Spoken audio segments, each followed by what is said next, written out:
Language is memorable if it means something to us personally. So any activity where students need to use language to talk about themselves or their lives is a good starting point. Also, if something makes us laugh or touches us in some way emotionally, it will be more memorable. Or if we feel the need for a particular item and we have to search or struggle for it, we'll be more likely to remember it. We're also more likely to remember items that we meet in context. And contrary to popular belief, it's actually harder to remember lists of words that are related, as they all seem to blur into one. The other side of the coin is lots and lots of practice.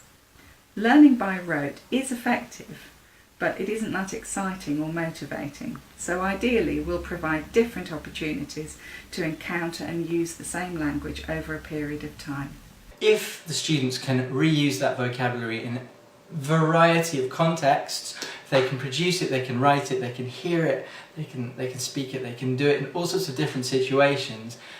With that repetition, that vocabulary is going to go from the passive vocabulary, the stuff that they understand but don't use, to the vocabulary that they're actually able to produce in normal speech.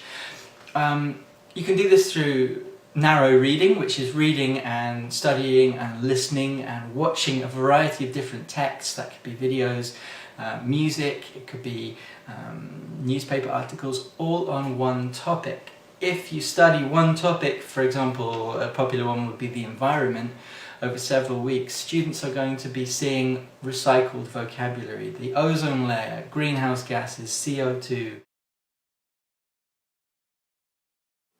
So for example, if you can train the learners to use the British National Corpus or the Vienna Corpus of non-native speaker language, depending on what you think or they think is more relevant to their needs, then learners are able to investigate how the language is used. And they can use the concordancing software to check the words that they want to use, to check if they're using it in the way that it's most commonly used. And they can compare uses of words as well and see which ones occur more frequently in which registers and which genres. And I think all this kind of information about words can be invaluable to learners and help their vocabulary learning to be a lot more effective than it would be just learning words in isolation. When you tell your students a story, you are sharing dynamic forms of expression that really help them to relate to the language.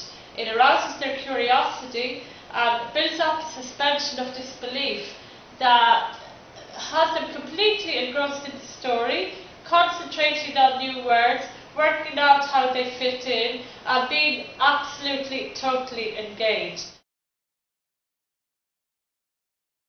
What I try and encourage my students to do is to have a vocabulary notebook, a separate vocabulary notebook at home, which they can organise how they want. This means you, as the teacher, going through a lot of different methods of recording vocabulary in class, demonstrating a lot of different methods. It can be as simple as a word list, it can be grouping words according to the type of speech, spider diagrams, pictorial references to to a word. Perhaps the phonemic transcription, perhaps also the connotations of the word, the registers that it's used in, example sentences. The more information that learners have about a word and how it works, the more effectively they'll be able to use it. And if they use it, it's more likely to be retained in their active vocabulary. As a teacher, you're going to have to collect these in every now and again and take a look at how they're recording their vocabulary, what strategies they're using, and this will give you some feedback on the way that they're doing it, and you can adjust your teaching accordingly. You can encourage them to use different methods again, but really it's just this variety of the ways that they record and make notes on vocabulary that's going to help them in the end, which is easier said than done, I know.